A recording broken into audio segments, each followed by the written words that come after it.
आप तो खाली ताक में रहते हैं हर मौके का फायदा उठाने के लिए। पहलगाम की घटना हुई मान्यवर, हम लोग श्रद्धांजलि अर्पित कर रहे थे और भारतीय जनता पार्टी के ट्विटर हैंडल से मैं पूरी जिम्मेदारी से कह रहा हूं, अगर मैं गलत कह रहा हूं तो राष्ट्रीय अध्यक्ष जी यहां बैठे हैं बीजेपी के, मना कर देंगे। उन्होंने क्या पहला ट्वीट क्या आया? धर्म पूछा जाति नहीं, धर्म पूछा जाति नहीं। और जो कथावाचक मारे जा रहे हैं हमारे उत्तर प्रदेश में, वहां तो जाति पूछ के मार रहे हैं, जाति पूछ के मार रहे हैं, मंदिरों में घुसने नहीं दे रहे हैं, जाति पूछ के मार रहे हैं। ये भी तो हो रहा है इस देश के अंदर। इसलिए आप विषय पर बोलिए। माननीय सदस्य बोल रहा हूं सर। नहीं, विषय नहीं, ये विषय नहीं है ना, ये विषय है सर, ये विषय नहीं है, नरवाल का विषय। हाँ, आप विषय पर बोलिए।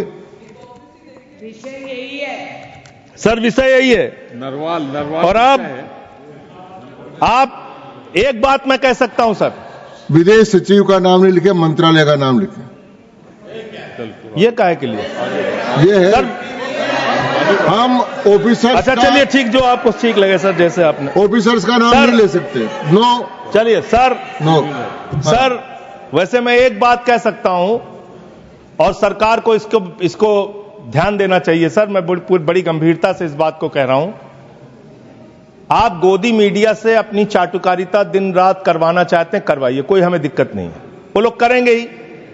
लेकिन जब युद्ध का समय है, लड़ाई का वक्त है, इतने गंभीर समय में है, ऐसे समय में आप ऐसे समय में झूठी खबरें वहां पे चलवा रहे हैं, झूठी खबरें चलवा रहे हैं। लाहौर में घुस गए, इस्लामाबाद में घुस गए, यहां कराची में कब्जा हो गया, रावलपिंडी में कब्जा हो गया।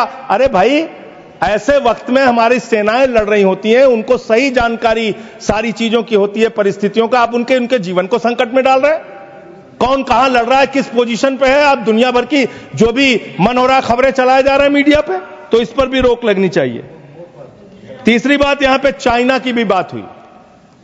चाइना ने पूरी तरीके से पाकिस्तान का साथ दिया, पूरी तरीके से मिसाइल दिया, लड़ाई में हर तरीके से उनका साथ दिया, हर तरीके से पाकिस्तान का साथ देने का काम चीन ने किया, हर तरीके से पाकिस्तान का साथ देने का काम अमेरिका ने किया। और आप क्या कर रहे हैं चीन के साथ? मैंने कल देखा, मैंने सोचा मान्यवर कि चलिए इसी को देखते हैं।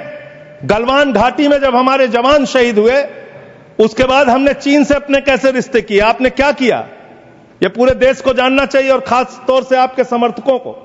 2020 के घटना के बाद गलवान घाटी में जब हमारे जवान शहीद हुए, उसके बाद आपने 4,83,033 करोड़ रुपए का आयात चीन से किया। 2021-22 में आपने 7,10,148 करोड़ रुपए का व्यापार चीन से किया, आयात चीन से किया। 2022-23 में 8,03,533 करोड़ का आयात चीन से किया। 2023-24 में 8,38,442 करोड़ रुपए का आयात चीन से किया। 2024-25 में 9,41,718 करोड़ रुपए का आयात चीन से किया। आज चीन को लाखों करोड़, 37 लाख करोड़ रुपए पिछले 5 सालों में आपने 37 लाख करोड़ रुपए का सामान चीन से भारत में आयात किया। आप चीन को रुपया पे रुपया, लाखों करोड़ कमा रहे हैं। माननीय सदस्य, ये अभी कल कुछ कांग्रेस के सदस्य चीन का सवाल पूछ रहे थे। मैं आज पूछना चाहता हूं, 62 के युद्ध में क्या हुआ?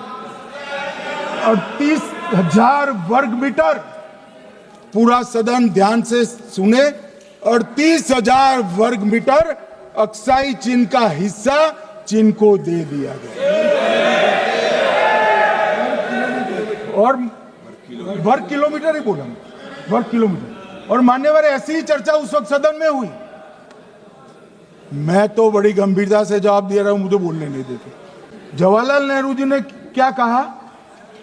वहां घास का एक तिनका भी नहीं उगता है, वो जगह को क्या करो। तो एक संसद सदस्य ने, नेहरू जी का सर मेरे जैसा था, महावीर प्रसाद त्यागी जी ने कहा कि आपके सर पर भी एक बाल नहीं, वो चीन बेच दे क्या? मान्यवर इस तरह से जवाब देते थे, नॉन सीरियस टाइप के जवाब। अरे कल गोगोई जी बड़ा बड़ा उछल उछल कर बोल रहे थे। अरे गोगोई जी, आपको मालूम है उन्होंने चीन के बारे में, आसाम के बारे में क्या कहा था? आसाम को आकाशवाणी पर बाय बाय कह दिया था। रिकॉर्डिंग है, रिकॉर्डिंग है।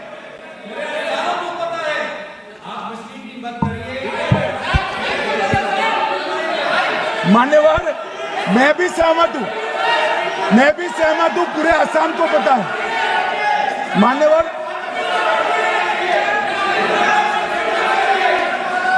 मान्यवर,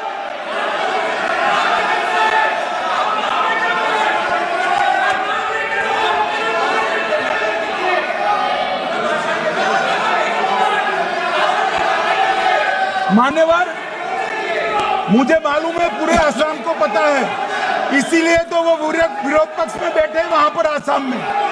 पूरे असम को पता है। और मान्यवर,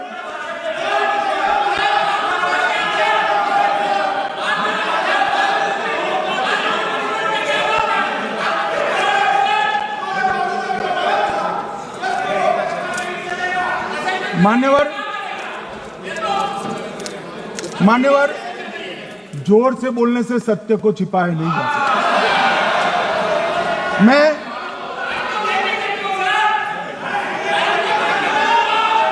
मान्यवर, मैं selected works of Jawaharlal Nehru series volume 29 पृष्ठ 231 पर से एक जवाहरलाल नेहरू जी के पत्र को कोट करना चाहता हूं। अनौपचारिक रूप से संयुक्त राज्य अमेरिका ने यह सुझाव दिया कि चीन को संयुक्त राष्ट्र में तो ले लिया जाए, मगर सुरक्षा परिषद को नहीं।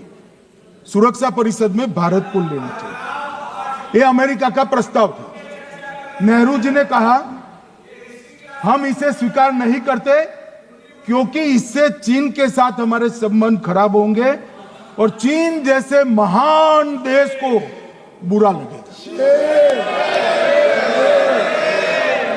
मान्यवर, आज चीन सुरक्षा परिषद में है और भारत बाहर है।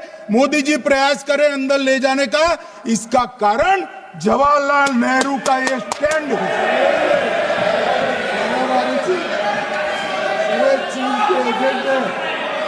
और मान्यवर, ये तो पीढ़ी दर पीढ़ी चलता आ रहा है। राजीव गांधी फाउंडेशन ने चीन के साथ एमओयू कर दिया। अब कहते नहीं है कि एमओयू में क्या था, ये तो बताओ भाई, क्या एमओयू किया था राजीव गांधी फाउंडेशन ने? और जब डोकलाम में हमारे सेना के जवान चीन की सेना के सामने आंख में आंख डालकर बैठे थे, वो चीन के राजदूत के साथ राहुल गांधी मीटिंग कर रहे थे। ये मान्यवर, ऐसा नहीं है। जवाहरलाल नेहरू, सोनिया गांधी, राहुल गांधी, तीन पीढ़ी तक के चीन का प्रेम उतरता जा रहा है।